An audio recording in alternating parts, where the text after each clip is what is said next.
Hello guys, welcome to another video. Today we are going to do paper 1 of November 2012. Okay, so let's move on to question number 1. So part A, evaluate 8 plus 2 times 1.3. So we have to use the rules of BOD mass. So we first have to multiply, then add. So 2 times 1.3 will be what? Will be 2.6. 8 plus 2.6 will be 10.6. So your answer will be 10.6. So now moving on to part B. Express 0.06 as a fraction, giving your answer in its lowest term. So 0.06 is equal to 6 divided by 100. We can divide by 2, we will have 3.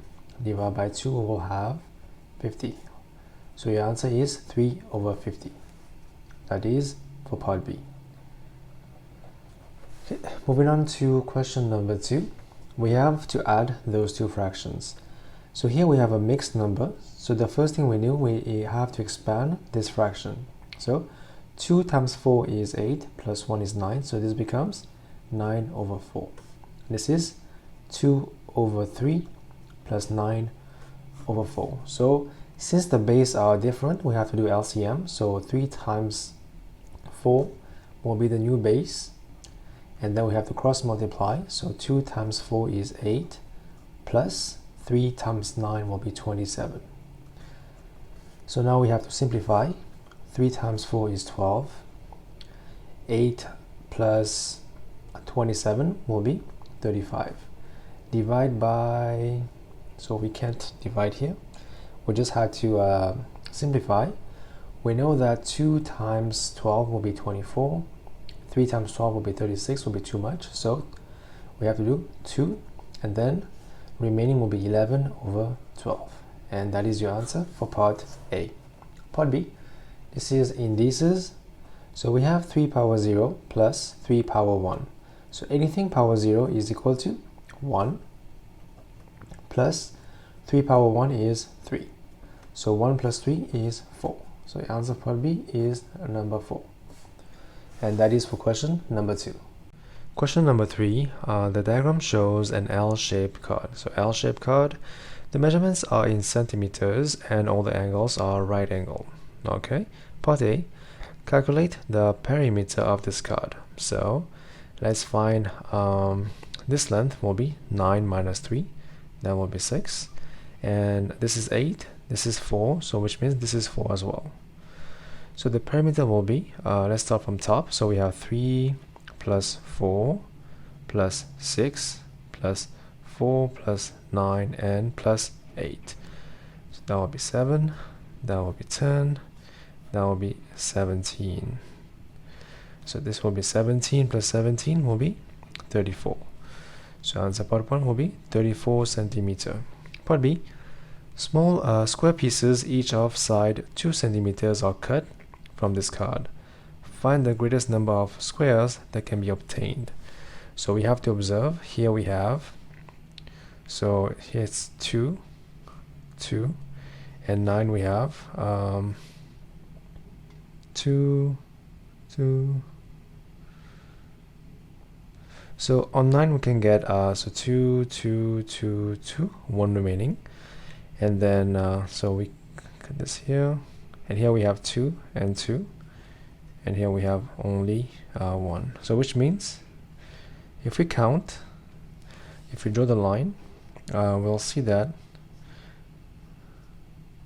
So let's do that. Okay, let's count. So we will have only 1, 2, 3, 4, 5, 6, 7, 8, 9, 10. So the maximum number of squares will be 10 in this question.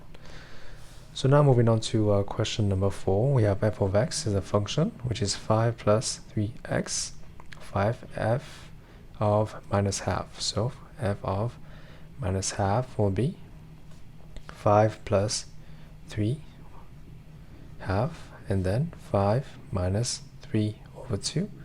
Do the LCM, we have 10 minus 3 over 2, which is 7 over 2. Answer for part A. Now part B, find f inverse will be let y equal to f of x, which is this. Now make x subject of formula. So 3x will be y minus 5. So x will be y minus 5 divided by 3. So f inverse will be x minus 5 divided by 3. That is question number 4. Question number 5. Arrange these numbers in order, starting with the smallest. So here we have fraction, we have whole numbers, we have fraction and fraction. So one thing I can do is I can convert every number, so the fraction, into decimals. So let's try to change this one. So 3 over 4 is equal to 0.75. We know that, right? So this one stays the same, this one the same. How about this one? So we have minus 17 over 20. So we can times 5 at the bottom and times 5 on top. So we will have 100. So what is 17 times 5? That will be 35, 85. So 85 divided by 100 will be 0.85. So, and the last one we have is minus 4 over 5. We can times 20 and times 20. That will be minus 80 over 100. That will become minus 0.80. Okay, this one is actually minus, so minus. So let's write everything corresponding to each number. So this one will be 0.75. This one is 0, minus 1. This one will be minus 0.85. And the last one is minus 0.80. So which one is the smallest among these numbers? So it will be negative. So this one will be the smallest one. So minus 17 over 20 will be the smallest number. And the next one will be this one, which is minus 4 over 5. And then we will have, oh, I made a mistake actually. This one is the smallest number. So smallest will be minus 1. Then we have this one, minus 17 over 20. Then we have this one, minus 4 over 5. So, and then we have this one, which is 0. And then we have 3 over 4. So just ignore this part, I made a mistake. So the smallest number will be minus 1. Then we will have minus 0.85, which is minus 17 over 20. And then will be this one, and then 0, and then this one. That was question number 5. So moving on to part 6. A car traveled from A to B, and then continued to C. So A to B, then to C. So A, B, C, right. It traveled from A to B at an average speed of 30 kilometers per hour. So for this distance, the speed S1 was 30 kilometers per hour. The distance from A to B, so distance D1 is 90 kilometers. How many hours did the journey from A to B take? So based on the speed, we know that it would take him 1 hour to do 30 kilometers. So how much time will it take him to do 90 kilometers? So 90 kilometers will be 1 hour divided by 30 times 90. That will be 3 hours. So how many hours will be 3 hours for part A? Now for part B, the distance from B to C is 50 kilometers and took 1 hour. So distance from B to C, let's call it distance D2, is 50 kilometers and the time taken is 1 hour. So here we have to calculate the average speed for the whole journey. So average speed is total distance divided by total time. So what is the distance from A to C? It will be 90 plus 50, which will be 140, divided by time taken from A to C. So first part will take him 3 hours and then 1 hour. So 3 plus 1 will be 4. So divide by 4. So let's try to simplify. Divide by 2, we will have 2. We will have 70. Divide by 2, we have 1, 35. So your answer for part B will be 35 kilometers per hour for the average speed from A to C. And that was question number 6.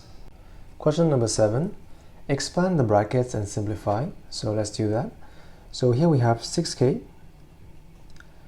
Let's so minus 2 times 1 we will have minus 2. Minus 2 times minus k will be plus 2k plus 3. So simplify. 6k plus 2k will be 8k. Minus 2 plus 3 will be plus 1. So answer will be 8k plus 1. So now part B, expand this. So we have 2x times x plus 4 minus 3 times x plus 4. So 2x times x will be 2x squared plus 2x times 4 will be 8x minus 3x minus 12. So 2x squared, 8 plus minus 3 will be plus 5x minus 12. That will be your answer for part B. So now question number 8. A ship travels from P to Q. So we have a point P and a point Q. The ship travels from P to Q. Okay. It unloaded its cargo at Q and then returned to P. So pretty easy. So it goes from P to Q and then P back from Q to P. That makes sense, right? The bearing of Q from P is 75 degrees. Find the bearing of P from Q. So let's have a drawing to understand this question. So we have a point P. Let's call it P. And we have a point Q. So we say that the bearing of Q from P, so let's draw a line to have understanding. So we travel from P to Q on this line, right? And then this is the north line. And here also we have a north line. Okay, so that's north and north. So we say that the bearing of Q from P is 75. This is 75 degrees. Okay, so we have to find the bearing of P from Q. From Q, it will be this angle. So what is the size of this angle? It will be, this is 180. It's a straight line. This will be 180. And what is the size of this angle?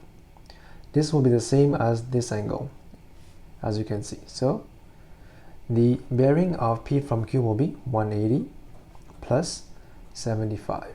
So it will be 5, 5, 2. It will be 255 degrees. Okay. So now moving on to part B. The ship left P at 21:40 and returned back to P at 5:33 the following day. Okay, that's pretty easy. So find the length of time in hours between leaving P and returning back to P. So we have to do this minus this to find the answer. Okay, so one thing we can do is we can separate those two in 2 times. We can first count from 21 to midnight, which is 24, and then from midnight to 5:33. So we know this already. From midnight to this, it is actually 5 hours and 33 minutes. How about this length? This length will be 24, let's do it, 24 hours minus 21:40. So we have 3, 6, 2, 0. We have 2 hours. So 2 hours and 20 minutes plus 5 hours and 33 to find the time taken. So let's do that. So 2 hours and 20 plus 5 hours and 33. So your answer will be 0 plus 3 will be 3, 2 plus 3 is 5, and 2 plus 5 is 7. So your answer will be 7 hours and 53 minutes. So the point here is actually to break the time in two parts. The first part is, let's say, from 9:40 till midnight and midnight till 5:33 a.m. So this we know already because midnight is actually times 0, 0. So 0, 0 to 533. It will take him 5 hours and 33 minutes. And this will be just the subtraction to find this time. This is pretty easy. And that is for question number 8. Question number 9. The number of goals scored by some football teams during one weekend was recorded. The table shows the results, so goals and number of teams. If the mode is 0, find the smallest possible value of x. So if the mode was 0, find the value of x. So x needs to be the biggest value in the list. So it can be, it needs to be bigger than 5, which will be x equal to 6. Okay, so part B, if the median is equal to 1, find the value of x. So how do you find median from this? So we know that, let's find the number of teams. That will be 1 plus 5 is 6, 10, 12. So number of teams will be 12 plus x. Let's write this here. So how do you find the median? So we usually add 12 plus 6, which is number of team, plus 1, divide by 2 will be equal to the element, which equal to 1. Okay, so let's do that. We will have 13 plus x divided by 2. That will be, this will be 6.5 plus 0.5x. So this element will be equal to 1. So here we can see that there's only one place we have 1, which will be here, which means this will be the midpoint of the team. So how many teams we have on this side? Let's count. We have 5 plus 4 plus 2. So here we have, so that will give me 11 teams, which means on this side as well, I need to have 11 teams. So this can be the midpoint. So it means that the value of x will have to be 11. Okay, I guess this was not necessary after all. We could have just find this by logic. So if 1 is the value of the median, so median is the midpoint, is the middle value, was 1. So we know that on this side we have 11 values. It means that on this side as well we need to have 11, so we can have median of 1. So the value of x will be 11 for part B. So now for part 10, express 180 as a product of its prime factors. So 180 we can divide by 2. We will have 90 divided by 2. We have 45 divided by 3. We have 15 divided by 3. We will have 5. So 180 is equal to 2 power 2 times 3 power 2 times 5. Okay, so that is your answer for part A. Part B, 180, square root of 180 can be expressed in the form of p square root of q, where p and q are integers. Find the smallest value of p plus q. So what are the possible values of square root of 180? So from the first part we know that it can be, so we have 2 squared times 3 squared times 5. So one possible value that we may have is, if we take those 2 out, we will have what? So that will be 6 square root of 5. That will be one possible value. Second possible value will be, we take just 2 out, we will have 945. That will be too big. Third possible value we can have will be, if we take this one out, we will have 20. So it is clear that this value here will be the smallest value that we can have. So value of p, p plus q will be 6 plus 5 will be 11. That will be your answer for part B. Question number 11, part A. Find the value of a when 3 power a actually divided by 3 power 4 equal to 3 power 2. How do you do this? So let's write this down. So 3 power a divided by 3 power 4 equal to 3 power 2. So we can actually cross multiply. We will get 3 power a equal to 3 power 2 times 3 power 4. So when we have multiplication with indices of the same base, we can just add the top. So we will have 3, 2 plus 4 is 6. So now, if the base are the same, we can just eliminate them. We will have a equal to 6. So value of a will be 6. So part B, find the value of b when 8b equal to is 8 power b equal to 2. So we know that 8 is also equal to 2 power 3. So in that case, 8 power b will become 2, 3b. So now let's replace this value back in the equation. We will have 2, 3b equal to 2. And what is 2? 2 is 2 power 1, right? So now the base is the same, so we cut the base. We have 3b equal to 1. So b equal to 1 divided by 3. And that is your answer for part B, 1 over 3. So now moving on to part 12, question number 12. Y is directly proportional to the square of x, which means y is directly proportional to the square of x. So y equal to kx squared. Now use these two values to find the value of k. When y equal to 32, x equal to 4. So value of k will be y, which is 32, divided by x squared, which is 4 squared. So 32 divided by 16 will be 2. The value of k is 2.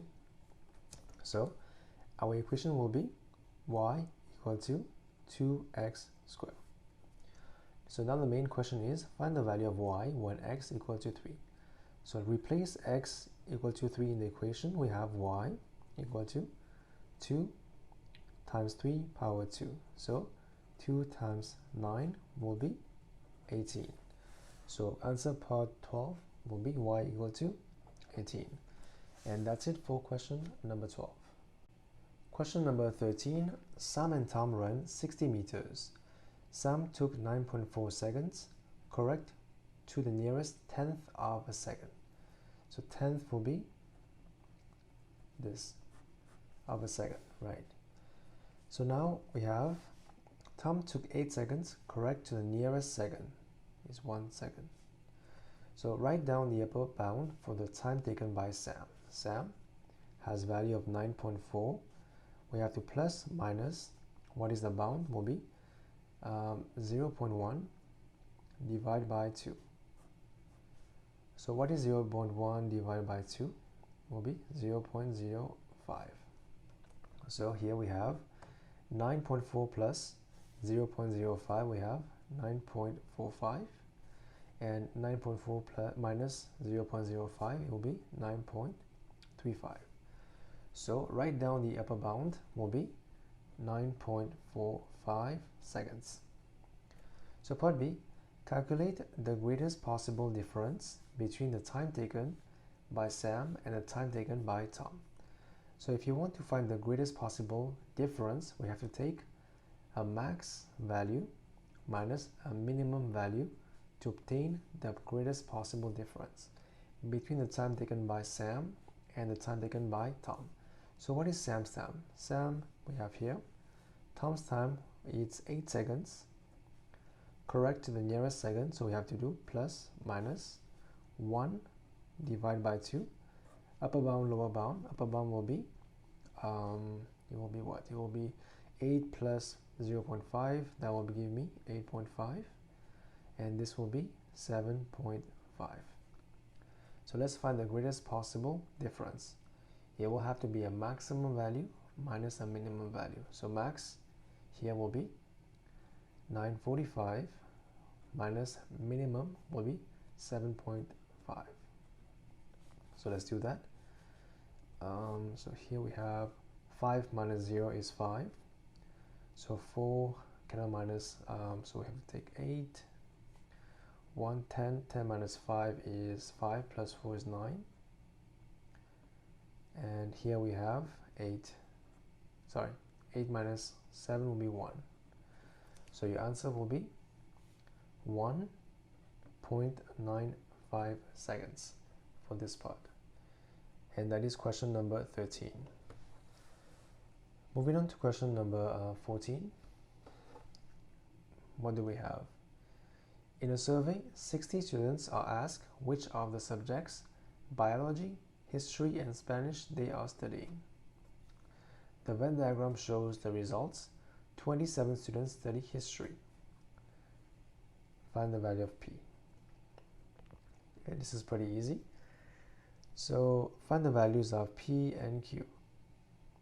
P and Q. Where is P? P is here. Q is outside. So value of P, we have to use this to find value of P. So we know that the set of history is equal to 27, which means P is equal to 27 minus 16 minus 2 and minus 3. So that will give me, so what is this? 27 minus, so 16, so minus 16 minus 2 will be minus 18. Minus 18 minus 3 will be minus 21. That will be 6. Value of P will be equal to 6. So what is the value of Q? So we know that we have in total 60 students. So we have to find the outside value. So we have to add everything up. It will become 60. So here we have 27. 27 plus 9. It will give me 36. 36 plus 20, it will become 56. So we know that in this set we have 56 people plus Q. They will give me 60 from this here. So the value of Q will be 60 minus 56 will be 4. So the value of P is 6. The value of Q is 4. Moving on to part B. Find the number which is not in history. So history is this set, not in history will be everything outside history. So Q is equal to 4. So basically we will have 15 plus 5 is 20. 20 plus 9 is 29. 29 plus 4 will be 33. And the last part will be find the number of B union H intersection C dash. Let's find this first. Where is this set? So B union H, where is that? So B union H will be this two big set. Now we have to intersect C dash. Intersect outside of, S dash, outside. So it will be this outside. 15 plus 3 will be 18. 18 plus 16 will be 34. So your answer part C will become 34. So that was question number 14. Question number 15, factorize completely 16p plus 4p squared. So what is common between those two? We can see that we have 4p is common. We take it out. So what's remaining? 4 is remaining plus p. And that is your answer for part A. So now moving on to part B, we observe that here we have y and here we have y. So we put this on one side. So x, y plus 2ay on one side, and then this 2 on one side. So 3ax plus 6a squared. So with those two, what is common? I can see that y is common. So we will have x plus 2 remaining plus. So between those two, what is common? We have 3 common and a was common. So we have x plus 2a. So now we observe we have this and this as the same. So we can take it outside. We have x plus 2a. We have y plus 3a remaining. So this will be the factorization of part B. So now moving on to question number 16. So we have card A, card B, and card C. So 3 cards are marked with numbers 2, 3, and 4, respectively. 1 card is chosen at random. A second card is chosen at random from the remaining 2 cards. Okay. The sum of the numbers on the card chosen is calculated. Makes sense. So now question part A. What is the chance that the sum is 3? So it is pretty easy. The chance is 0 because no matter what we have, we will never get 0. So 2 plus 3 is 5, 2 plus 4 is 6. So we will have at least the sum of 5 every time, at least the sum of 5. So for us to get 3 is not possible. Okay, so now moving on to part B. Complete the table to show all the possible outcomes. You may not need all the columns. Okay. So sum of 5. Interesting.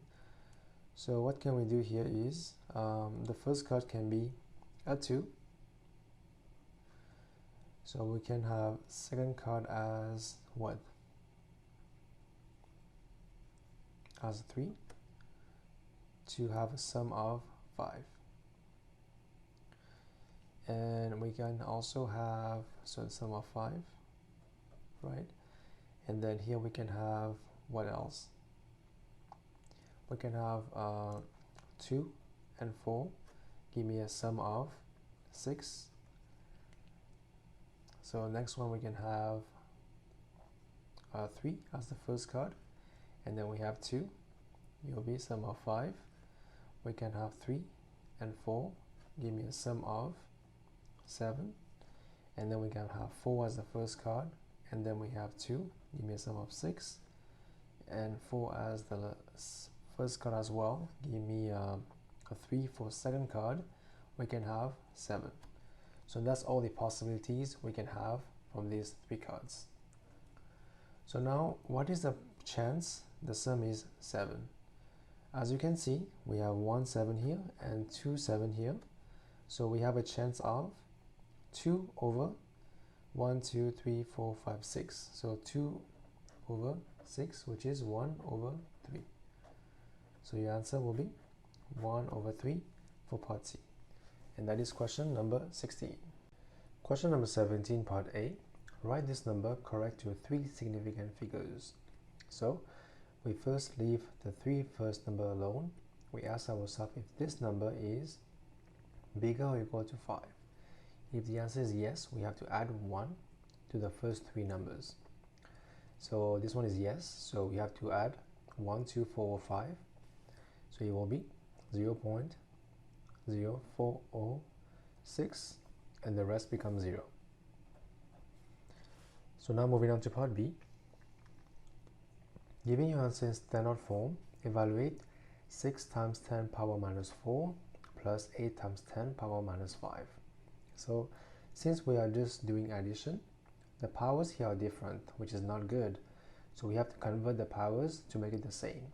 So we can send 1 0 here. We will have 60 times 10 power of minus 5 plus 8 times 10 power of minus 5. So now since the powers are the same, we can add them together. 60 plus 8 will be 68 times 10 power of minus 5. So now your answer back to standard form, it will be 6.8 times 10 power of minus 4. Part C. Estimate correct to the nearest whole number. Find the value of this. So I will do approximation of 2 significant figures. I meant we'll choose the right numbers to find the correct value. So square root of 97. So look at the number inside. So we have number 97. So what is the closest square number to 97? So we change that to 100. Right. Look at square root of 35. What is the closest square number to 35? It will be 36. So replace those values by these values. We will have square root of 100 minus square root of 36. 10 minus 6 will be 4. So that will be 4 as the whole number for part C. Question number 18. In the diagram, the points P and Q lie on the sides of BC and AC. So BC and AC. So now we have AB is parallel to QP, so same direction. Now we have AQ is 2 and QC is 4, which means AC is 6. Now it says the area of CPQ. So CPQ is 6 centimeters square. Find the area of triangle AQP. So usually we will use similar triangles, but for this one it's kind of hard to know if it is similar or not, or the sides are corresponding or not. So what can we use is we use this fact that area of QCP is 6, which means that we can find the height of the triangle. So we know that half times base, which is 4, times height equal to 6, height equal to 3. So this is 3. So now find the area of triangle AQP. So same thing, half, base is 2, times height, which is 3. That will become 3 centimeter square for the answer. So now moving on to part B, we have triangle ABC. So triangle ABC is similar to triangle QPC. From you can see this is the same angle here and same angle here, here. So we will do this by similarity because we know for sure that this triangle is similar with this one. So what can we derive? We can derive the ratio of the sides. So we know that AC is 6 centimeter and QC is 4. So the sides have unit centimeter. So now let's divide by 2. We have 3, 2. So that's the sides, right? Sides. And now we have to find the area. If you want to find the area, we know the unit of area is centimeter square. So we have to square this and square this. This will be 9 and this will become 4. So the ratio of the area between AC and QC is 9 to 4. We know the area of QCP, so we know that 4 equals to 6, so 9 will be equal to 6 divided by 4 times 9. That will become 2, 3, 27 divided by 2, that will be 13.5. So the area of triangle ABC will be 13.5. And the last question is to find the area of triangle ABP. So ABP. So how do you find this area? This is really easy. You will take the big area of ABC minus this area and this area to find area of ABP. So let's do that. Big area will be 13.5 minus area of CQP, and then this one as well. So it becomes 0.5 and then 4. Answer will become 4.5 centimeters square. And that is question number 18. Question number 19, we have M equal to this matrix, expressed as a single matrix, this. So we just have to replace M here and solve this subtraction. So here we have minus 4, 2, 0, minus 2M. M is 1, minus 1, 1, 3. That will be equal to minus 4, 2, 0, minus, so we bring the 2 in, will become 2, minus 2, 2, 6. So minus 4 minus 2 will be minus 6, 2 minus 2 will be 0, minus 4 minus 2 will become, so minus 2 plus 2, minus 2, 0 minus 6 will be minus 6. And that is your answer for part A. Part B, find M inverse. So M inverse is equal to 1 over determinant of M times adjacent matrix of M. So let's first find this. So determinant of M is equal to 1 times 3. So 1 times 3 minus 1 times 1. So that will give me 3 minus 1 will be 4. Now find this matrix, adjacent matrix of M. That will be, we have to switch these two sides. We'll have 3, 1, and change the sign for these two. It will become 1 minus 1. So M inverse will become 1 over 4 times this matrix, which is 3, 1 minus 1, 1. and that is question number 19. Question number 20. The diagram shows 10 points with coordinates h, k, where h and k are integers. So for part A, for these 10 points, find the maximum value of k minus h. So for which point they have a maximum value of k minus h.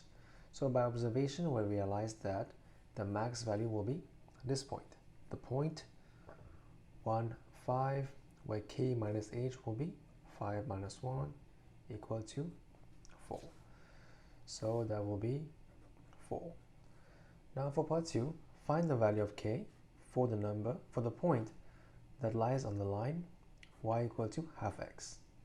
So k is the y coordinate, as you can so k is the y coordinate, so we have to find the value of y when x changes. So here we can have value of x as 1, 2, 3 or 4. So let's replace the value of x in this equation. So if x equal to 1, y will be 1 over 2. So if x was here, 1 over 2 will be here, so not good. No points on the line. So if x equal to 2, y will be 1. X equal to 2, y will be 1, so no good. So now x equal to 3, y will be 3 over 2. So 3 will be 3 over 2, which is no good. And the last one, if x equal to 4, y will be value of 2. So x is 4, y will be value of 2. So this point is good. So the value of k will be 2. That's the only point that goes through the line. So now for part B, the coordinates of 10 points satisfy the inequalities. We have this one, and this one. Find the values of a, b, and c. So for the first one, h is bigger or equal to a. So from this we know that h stands for x coordinate and k stands for y coordinate. So this basically is x and y, and this will be x plus y. So for the first one, x needs to be bigger or equal to a. So as observed, x needs to be on this line, bigger or equal to 1. So a will be equal to 1. And how about the value of b? So b needs to be bigger up this value, so it will be equal to 2. And for the last one, we have x plus y less than equal to, so x plus y will be less or equal to below this line. So you want to find where does this line cut the y-axis. You will find that it cuts the line at the point 6. So this value will become 6 for part C. So again, how do you find the value of C? You have to find the equation of this line and find where it cuts the y-axis. So at the point where it cuts the y-axis will be the value of C. And that is the question number 20. Question number 21. The matrix represents a transformation T. Part A, find this multiplication. So we have to do rows by column. So we get 1 times 0 is 0, 0 plus 0 is 0. So, and now we have to do this one. So row 0 times 0, so that'll be 0 as well. And then this one will be 1 times 0 plus 0 times 0. 0 times 2 will be 0. That will be 1. So same thing. 1 times 1 will be minus 1. Okay, and then here will become 1. So we observe that in this multiplication, this was the coordinates of A, B, and C. And this is the image A dash, B dash, and C dash. So what happened? You can see that the top remained the same, only the bottom was changed by half, as you can see. So one thing to remember is that when we have a matrix in the form of this, so when we have a factor here, this matrix is always a stretch. So here will be the stretch factor. So now sometimes we may have a line which is the invariant line. So in this case, whenever the factor is here, x-axis is the invariant line. So now for the other example, if your factor is here, in this case, this will be you will have x-axis as your invariant line with k as your factor. But in this question, as you can see, we have the matrix 1 0 0 1 2. So we compare. You can see this is here and this is here, which means this matrix T is a stretch with stretch factor. So what is the value of k here? Is half. So stretch factor half, and invariant line the x-axis. Okay, so you have to put this and this and this to get the 2 marks. That's very important, and that is for question number 21. Question number 22. The diagram shows a triangle ABC. Okay, triangle ABC is translated by vector 9 2 onto triangle A dash B dash C dash. Find the coordinates of C dash. So C is 2 1. C dash will be a translation on this vector, so plus 9 2. That will be 11 3. So part A, the point is 11 3. Now part B, what special type of quadrilateral is BC C dash B dash? So in translation, it does not change the shape of the object, it just moves the object to a direction. So in this case, it moves by 9 2, which is 9 2, so it moves about here. That is an approximation, not the exact drawing, but you have an idea where it would be. So that will be the point. So if you translate B, this is B dash, this will become C dash. An example, as we know, you can see that distance here will be 4 minus 1, that will be 3, and distance here will be the same as well. So now, what is the distance in between? Let's find out. So in this case, we can find this length is 9, this is 2. So we can find this easily. But hey, let's find out the question here. What special type of quadrilateral is BCCIBI? So what is this shape? It will be a parallelogram.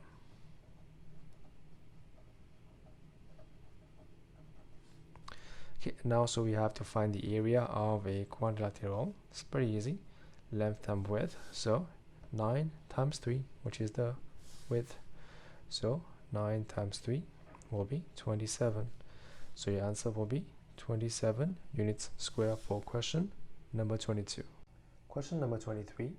In the diagram, the points A, B, C, D, and E lie on the circle center O. So we have EC is the diameter. That's a good thing. And we have OBA. So OBA is the angle. It is given to us. So these angles are given to us. So question part A, find the angle X. So where is the angle X? This is the angle X. It is angle at center. So we know that angle at center is twice the angle at circumference. So X will be 62 times 2. That will be 412. So X will be 124. So part B, find the angle Y. Where is Y? Y is this angle. So here we have to observe carefully. So we have this shape here. So A, E, C, B, A, which is a quadrilateral, right? So A, E, C, B, A. So A, E, C, B. So find the angle Y. We know the angle C here is 62. So every point touches the circle, we can use this rule. Opposite angles add up to 180, which means y equal to 180 minus 62. That will give me 118. So angle y will be 118 degrees. So now find the angle z. Where is z? Z is the angle here. So we know this is a diameter. If you have a triangle over a diameter, this angle will be 90 degrees Celsius.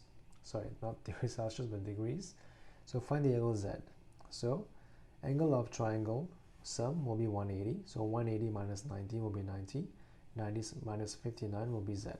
So 90 minus 59 will have 8, 10, 1, 3. So value of z will be 31. 31 degrees.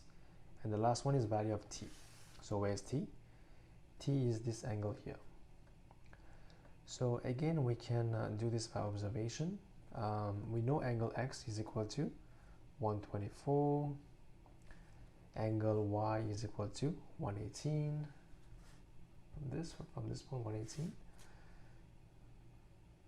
So we know that the sum of the angles in a quadrilateral is 360. To find the value of t, we have to do 360 minus this, and minus this. So let's do the sum of those first. So here we have 118 plus 80 plus 124. 12 as well, 322. So angle T will become 360 minus 322. That will be 5. 10 will be 8. That will become 3. Angle T is 38 degrees. And that is the part D of this question. And that is everything for question number 23. Question number 24. A regular polygon has an interior angle of 160 degrees. Find the number of sides of the polygon. So we know that we have a formula for this. So how do you find an interior angle of a polygon? So let number of side equal to n. So n minus 2 times 180 divided by n will be 160. So let's cross multiply. We will have 180 n minus 2 equal to 160 n. So 0 goes away. Divided by 2, we have 8 and 9. Expand brackets, we have 9n minus 18 equal to 8n. Bring n over here, we have 9n minus 8n equal to 18. So n will be 18. So number of sides, 18, will be the answer for question part A. So now moving on to part B. The diagram shows 3 sides, AB, BC, and CD, of the same regular polygon, which means the interior angle is 160. That's what it means. So now we have AC and BD meets at P. So AC and BD meets at the point P. So following this, we have to find the value of this angle. So part 1, calculate the angle BCA. So BCA. So we have the shape here. So BAC, this is the same as this. So we know that the interior angle is 160. And these two sides are the same, which means this angle is the same as this angle. So we want to find the angle BCA, which is this angle. So we have to do 180 minus 160. We get 20 for these two sides. For one side, divided by 2, it will be 10 degrees. So the answer will be 10 degrees for this angle. Moving on to part 2, calculate the angle DPC. So where is the angle DPC? It will be DPC. We have to find this angle. So we have to observe how do you find this angle. So it's pretty easy actually. So if you have a look here, we know that this angle here will be 10, and this angle here will be 10 as well, and this angle here will be also 10. So let's write this here. Let's draw this here again. That's point B, C, D, and that's the line that cuts C to point A. Equal, and this is point P. So this is point D, this is point P, and this is point C, and this is point B, right? So we are trying to find the size of this angle, but we know this one is 10. We know that this one is 10, and we know that this one, the whole angle is 160, which means this one is 150. So this is a triangle DPC. So we know the sum of the angles of this small triangle will be 180, which means the angle here will be 180 minus 150 minus 10 will be 20. So answer part 2 will be 20 degrees for angle DPC, and that was question number 24. Question number 25. The diagram is a speed time graph of a cyclist. The cyclist accelerates uniformly from a speed of u per second to a speed of 3u meters per second in a time of 10 seconds. As you can see, u to 3u in a time of 10 seconds. Part A, find an expression in terms of u for the acceleration. So when we have a speed time graph, acceleration is equal to gradient of triangle. So here we observe we have a triangle with a base of 10 and height of 2u, which is 3u minus u, height of 2u. So find the acceleration will be height, which is 2u, divided by base, which is 10. So 1, 5, the answer will be u divided by 5 meter per second square. So now moving on to part B. The distance traveled by the cyclist from time O to time 10 is 40 meters. Find the value of u. So distance traveled is area under graph. So the area under graph from time O to time 10 is given by 40 meters. So this is clearly area of a trapezium. So this side has length u, and this side has length 3u, and the height in between is 10.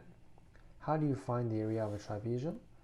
We do half times the sum of both sides. We have u plus 3u times the height in between, which is 10, equal to 40. So simplify, we have 1, 5, 5, 8. So 4u equal to 8. So the value of u will be 2. That is your answer for part B. So now moving on to part 2. On the grid below, sketch the distance time graph for the cyclist. So how do you draw the distance time graph? As you can see, we need to know that actually, we need to know that the speed on a distance time graph is a gradient. So here we can see from time equal to O to time equal to 10, the speed has increased from u till 3u. u is 2, 3u is 6. So the gradient is increasing from 2 to 6 from O and 10. So distance travel at time O, the distance travel was 0. At time 10 will be 40. So we have to reflect this back here. So time O is 0, time 10 is 40, And now we have to draw the graph. The graph needs to reflect the speed which is increasing from this point to this point, which means the gradient needs to be increasing. So how do we draw an increasing gradient? So this will represent an increasing gradient, and this will represent a decreasing gradient. So we have to draw from O to this point as the increasing gradient because the speed is increasing. So it has to go up all the way to point here. So that will be the speed time graph of the cyclist. And that is question number 25. Question number 26. The nth term is given by this equation. So Tn, nth term, is 9n plus 4. Question part A.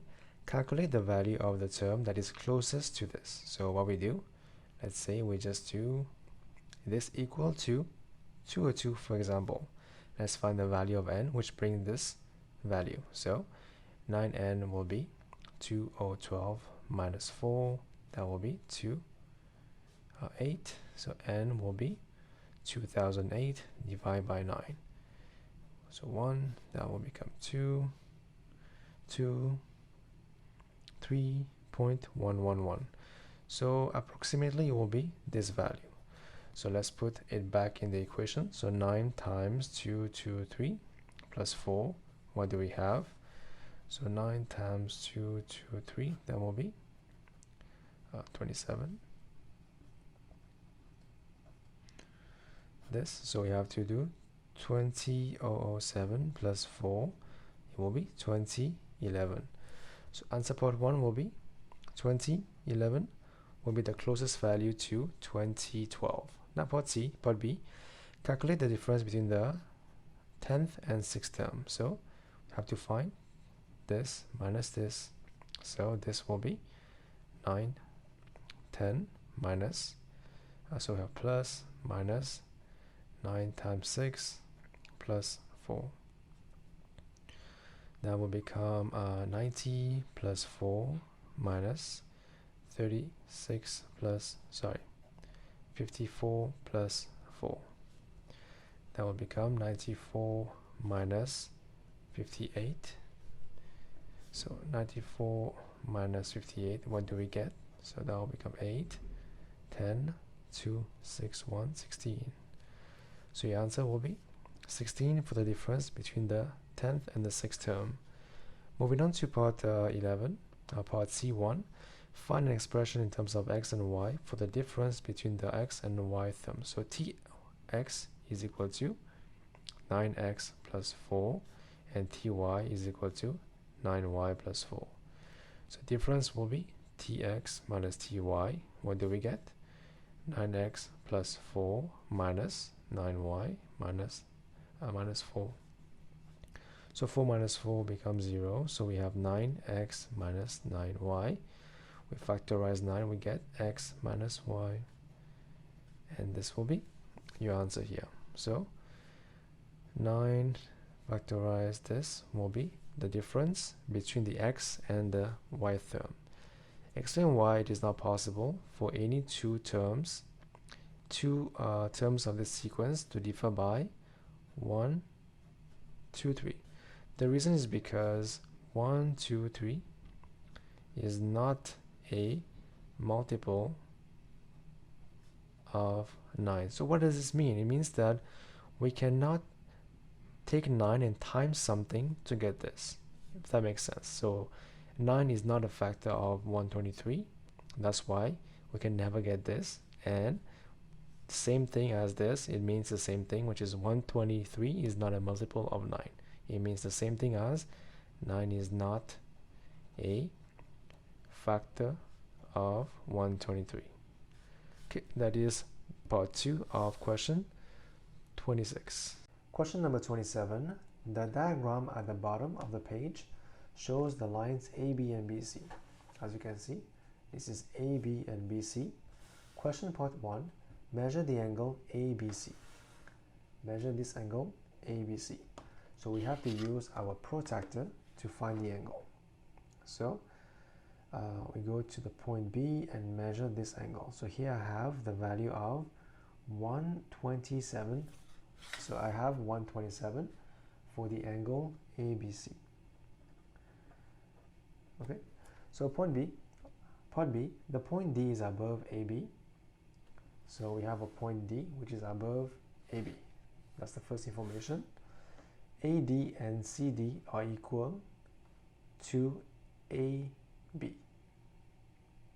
So we have a point which is above AB, and we know that the distance from A to D and C to D are equal to A to B. So the distance from A to D, a point about this point, and the distance from C to D are equal to AB.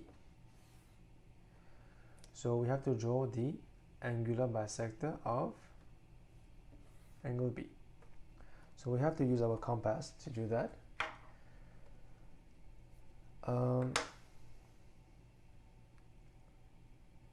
Construct the distance. So we have the point D is above AB. AD and CD are each equal to, oh, the distance. Okay, I see. I know what you mean now. Okay, let's recap. So we have a point D which is above AB. So a point D which is above AB will be about somewhere here. We have the line which is AD and CD are equal to AB. The distance AD and distance CD are same as AB. So we measure the length of AB first. So AB will be about this length.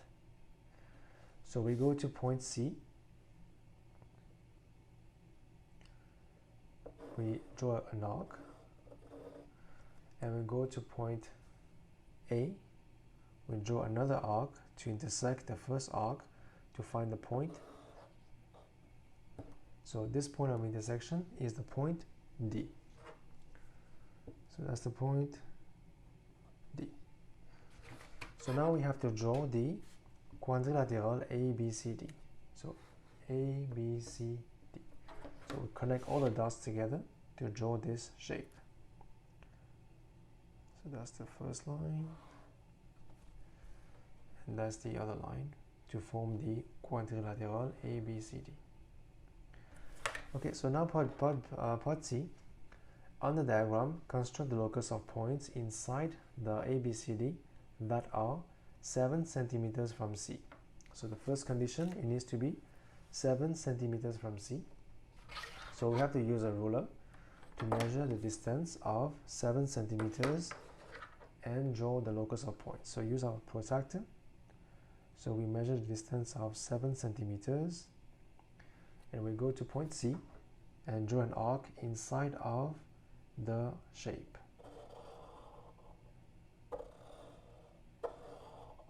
Okay, so that is your answer, part 1. Now part 2, equidistant from AB and BC. So A, B and BC, so we have to draw the bisector of angle B. So we go to point B, we draw an arc on this side, an arc on this side. Now we go to the point of intersection, we draw an arc inside the shape, and we go to this point, we draw another arc inside the shape to intersect the first arc.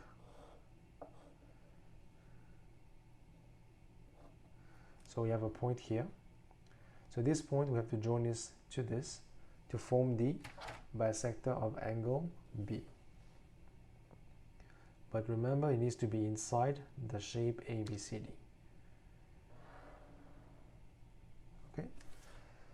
So that is part 2. And part D, the two loci meets at the point P. Point P will be where? Will be here. Label the point P on the diagram and measure DP. D to P, what is the distance? So let's do that. So for me, I have the distance 2.3. So that will be my answer for DP. So your answer can be 2.4, 2.5, and that is okay as well. But you get the idea on how to do this question. And this is number 27, which is a locus question.